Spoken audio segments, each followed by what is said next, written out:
Hey guys, Dr. Nordberg again. Last time I talked to you, we were talking about precautions you take uh, uh, after arriving at your stand site. And there's a lot to know about how to properly go from getting there to sitting up there on in your tree stand, or sitting on your portable stand, otherwise known as a backpack stool on the ground. What to know? You wouldn't think so. You think, what could be more easy than just get up there and sit down and now you're ready. But you aren't really. The way you do it makes a lot of difference.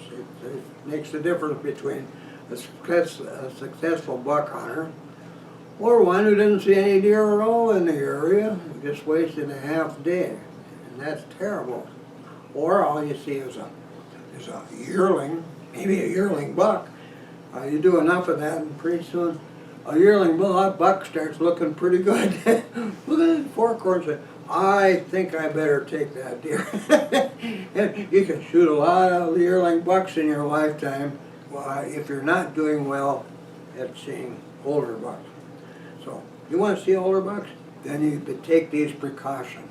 This is what you got to do, because those are smart deer. You can't outfox them every time, but you can outfox them often enough to be regularly successful at taking them. You can do that, honestly. So anyway, now we're on the ground.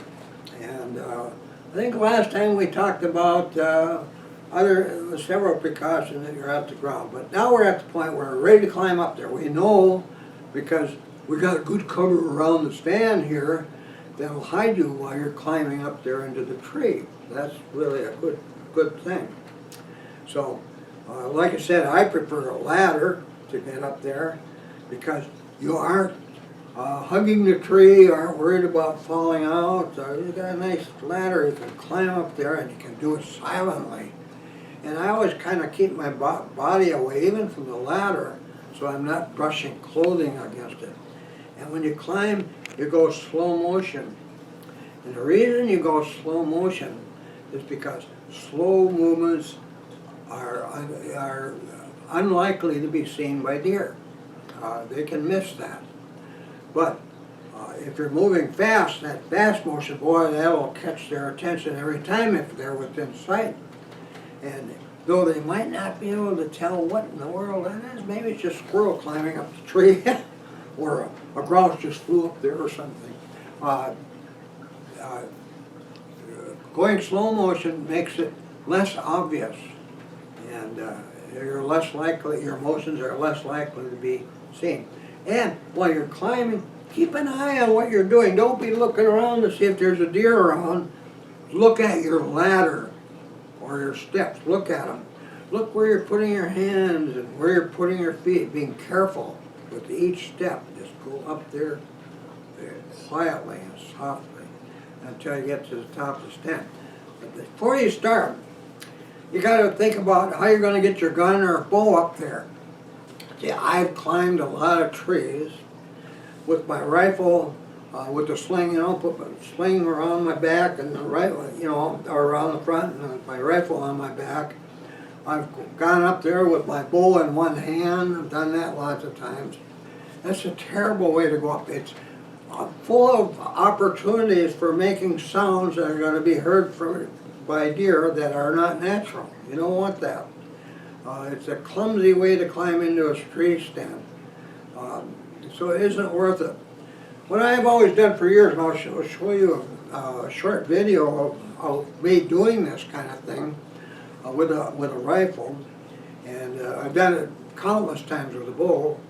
A lot of people, speaking of that, a lot of people think that I only hunt with a gun.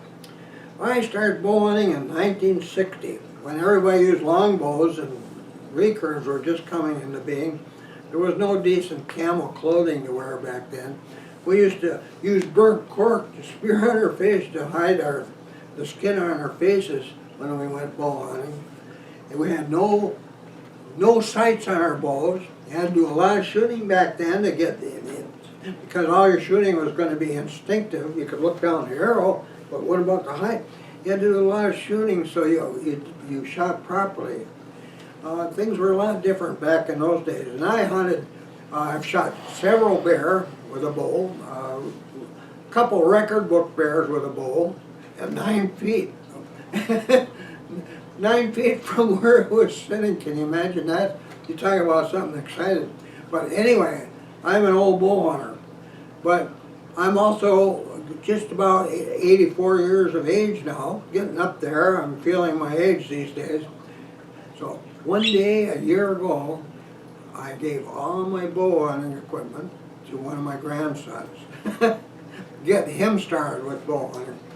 And so nowadays I'm mostly a gun hunter, but I've got lots of experience with bow hunting, and that's always mixed into what I teach people. But anyway, so you don't carry a bow or a gun up the tree when you go up to your ladder or steps. You leave them down on the ground. So what I do, I've got a cord. I put a knot in the cord about every feet so it doesn't slip easily from my hand when I'm bringing a gun or a bow up into the tree. And I tie one end of it to a belt loop, and so I don't have to be holding it when I go up the tree, or I will drop it or get tangled in something. So I tie it to a belt loop when I'm climbing, before I climb. The other end is tied to the bow on one end of the bow, so it goes straight up the tree, usually with the quiver attached to the bow pointed upward. And that way, if you go through branches getting up there, they're going to get followed in the branches or ruin your fletching on your arrows. So straight up. Same with a gun. I like to bring the gun up butt first, rather than barrel first. You know, there's a lot of guys that aren't thinking that they would like to get to the stand site without a cartridge in a gun barrel. Believe me, the best way to handle that situation is don't put a cartridge into your gun chamber until you're seated and strapped up up on your tree stand platform. So that's the safest way. There's lots of things that can happen, like theoretically, like with a Model 94 Winchester. Let's say you're all loaded up, you got a cartridge in the chamber, and you start hauling your gun up, and let's say you attached it on the front part of a sling you had on there, so the gun barrel was straight up, and you're hauling it up with your string after you get up there and sit down. Well, while you're hauling up there, it got stuck on a branch, and you give it a tug, and the hammer got pulled down. So now it's fully cocked, and you got a cartridge in the barrel. And you get up a little higher, and then a branch catches the trigger. Pow! You'd have a bullet coming right at you. You wouldn't want to have that happen. I've heard a lot of strange stories about people doing things like that. One about a guy with an automatic. When he tied this cord to his rifle, he put it through the trigger guard. Don't ever put your rope through the trigger guard. This guy started hauling it up, and apparently the safety was off, and the gun suddenly, or the cord suddenly engaged the trigger, and that automatic started firing. It was going every which way, and finally it shot the guy through a foot. Well, you know, he didn't die from that, but he sure learned his lesson. Can you imagine an auto keeps firing right below your stand sight, swinging around from the recoil? That, how awful. So, no bullet in the chamber, all the way to stand sight. When you're walking, when guys are walking, if you're behind something, you don't want a bullet in the chamber on the way to your stand sight, walking behind another hunter. Because it can be careless, and sometimes you just forget. Geez, I forgot to take that bullet out. Put my gun in the truck overnight, and come out there, and it was loaded when I got back to campus. And I forgot all about that, man. You don't want to ever be sorry about something like that. So, empty chamber all the way to your stand. So, anyway, I'll talk to you on my next talk about how to load it without making sounds. how to cock your rifle without making sounds, things like that. But right now we're just getting up to the stand sight.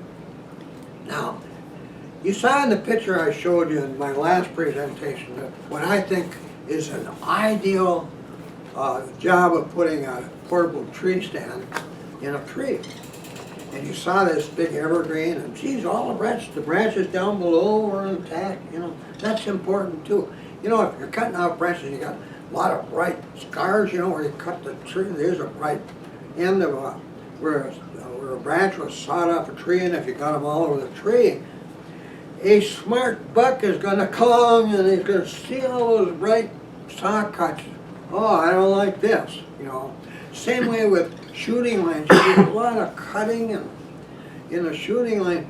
I don't like that either. And those are, it's, you know, it's illegal to make shooting lines in Minnesota now, so we don't make shooting lines anyway. In fact, we stopped shooting lines many, many years ago, just because bucks are so sensitive about such things. So, in the tree you don't see any bright saw cuts. And all these branches are there, and they got branches on both sides of the hunter up there where you'd be sitting up there on that tree stand. And branches out in front, and we don't want a big opening. We don't want to be looking for deer in every direction. We don't think about even looking back behind us. We don't need that. What we're looking for, the buck to show up where all those fresh tracks the buck made is. That's where we're watching. We're keeping our mind on that only. We don't need all this other stuff. What we do need is good cover up there for ourselves, so we won't be seen. So there might be all these evergreens out in front of you, and a lot of times we've had to wait till a buck walked into one of those little openings, you know, we call them shooting windows, and cover around us. When he finally walked into that opening, pow, now we got him, geez, he went right down. Sometimes it doesn't happen outright. Sometimes you have to withhold fire because you don't have an opening. I've had that. That's one of the biggest bucks I ever saw several years ago. Got away from me because of a situation like that. And I've had it happen before. But one, I had my gun on the whole time, and that thick cover, I could see that big neck, and it has to be a buck, but I couldn't see antlers. Finally turned and went the other way. And a little brief look, oh geez, it had big antlers, I should have shot, but I didn't want to take the chance. So that happens. But when you're hunting this way, you get a lot more of those kind of opportunities than you would if you're hunting in an open area where you can see way over there, somewhere big, wide open area. Those are the kind of places big bucks don't want to spend any time in during daylight hours anyway. That reduces your odds right away when you do that. You want to be where they feel safe in fairly dense cover around you. And those tracks are there and dropping. That's what you got to have. That's the most important part. So anyway,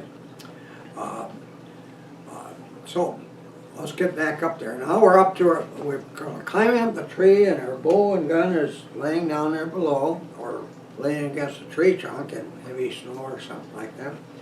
And we get up there, and the cord following us. I got the rope tied twice around the pistol grip, nice and firm, so it'll go up butt first. When you haul it up, never put it through the trigger guard. Make sure it's on safety and there's no bullet in the chamber. Well, I'm ready to go up to my stand. I've got my safety harness on. I'm going to tie that to the tree, double rope here. And then I've got my rope tied to my rifle to haul it up once I'm up in the tree. So I'm all set to go. Now the idea here is be as quiet as possible. You get up there and step onto your platform silently, and sit down, attach your harness, and haul up your rifle and do all that as quietly as you can. And usually when I go up the tree, I keep my body away from the ladder. Nothing touches it but my hands and my feet. And once I've got everything in order, I'm going to pull down my face mask and put my gloves on, my brown gloves, no skin showing, and I'm ready to go. Okay, let's get up there.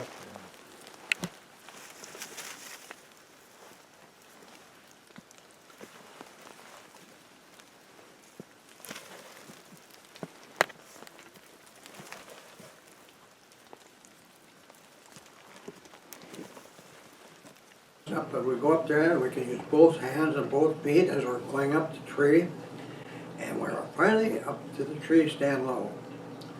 And this is an important step, stepping from the tree onto your stand platform. A lot of noise is made there. I've had stands that have been sitting there for months. I come up there and step on it, and it makes a clicking or a squeak or some kind of a strange sound. And I think to myself, oh Lord, I hope I didn't just screw up here. So rather than just making a step onto that thing without worrying about it, always grab a branch or two above the stand platform and hold it tightly, pulling on it so that I'm not putting my full weight on the first foot that steps onto the stand platform. And when I make that step too, I step far enough over onto that platform so I can bring my next foot on there without having to turn or mess around trying to turn around to sit down. So I'm holding on to that. Now, I get over there to that, finally get, and then I let down easy on that, my weight, and finally got my weight on there with both feet. And everything's fine there. Now when you turn on a platform in a tree stand, you can make squeaks and crunches and sliding noises as you turn around. So when you turn around on the platform, you should always raise a foot a little bit above it and move it before you start turning. Don't slide it over or just turn on it like that, but lift it up, move it over, and this one, and then finally get turned on. It might take several little steps like that to get turned around so you can sit down on your platform. Turn the seat down that you have. Maybe you have a pad along, which is always good. You can put it on the seat, turn on. But before you sit down on there, you got to hook your harness on. Now, never sit in an elevator stand without a safety harness on. The safety harnesses you get nowadays are pretty elaborate. You know, it's like getting into a parachute with the straps that go all around you and your waist and everything. But they're made now so that if you did fall, you're not going to be hanging upside down out there, which might make it pretty hard to get out of the thing and get down from the tree. If you had just one rope around the waist, that could be damn uncomfortable too. It might be squeezing on ribs so you think they're going to break, and maybe they would. So use a good safety harness. And here's your strap. Maybe you had it tucked under your belt or something, it's just hanging loose. But before you sit down, you know, get that strap around and hook it up to the tree behind your tree stand. And get it on there. And maybe you got a hook on there, or you got a buckle or whatever to attach to the tree. But get that on there first. The strap should be long enough so you can do that. It's kind of hard to be standing there backwards and doing it. You know, that's pretty hard. So you want to do this while you're facing the tree.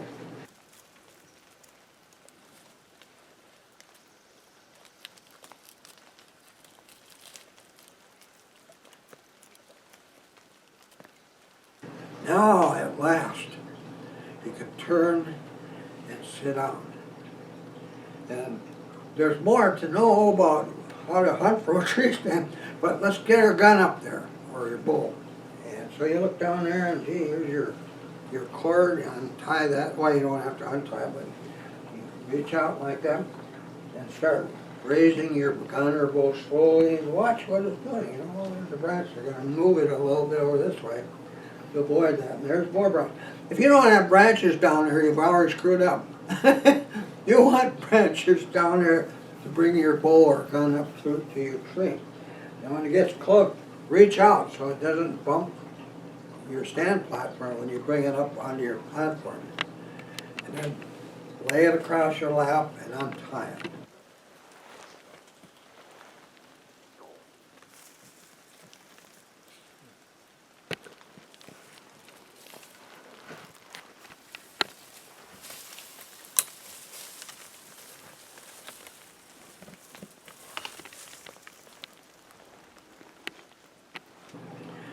Now, you can leave the cord on if you want, but I'll attach it, take it off my belt and coil it up and put it under my seat up there at this point. Get that out of the way, I don't have to mess around. Now, here you are up in the train, and now you're sitting down, but you're not yet ready to be a buck hunter. There's still a lot of precautions to take, and that comes on my next presentation. We're up there now, we got this. No deer around us saw us do that or heard us do that. Get up there in your tree stand, real quiet. It's perfect. Oh, it's silent. The woods are silent. Oh, the woods might be starting to light. Getting to be a glow in the eastern horizon. Gee, you got here at a good time before first light. Now, those deer that are in this vicinity that might have heard something but don't know what you are. It's going to take them up to a half hour to decide whatever it was that can't be dangerous, don't hear it anymore. It's probably not even in the vicinity anymore. Probably kept going and it's gone. So it's going to take a little while before they finally show themselves, but they will, because you did all these things perfectly. And so finally you'll check your watch and it's a half hour before sunrise. So it's legal shooting time. Any minute, no, oh, there's one there. Is that a buck or no? It's coming this way. That's the way it works. That's so much fun. So, anyway, that's the end of this talk, you guys, and I'll get back to you with the next one. Sounds to me like there might be 2 or 3 more of these talks while we're up on the stand. And I still have to talk to you about how I do it on ground level. We got to do that. I'll start with that on my next presentation. So, thanks for coming, guys. Keep buying my books. So, see you later.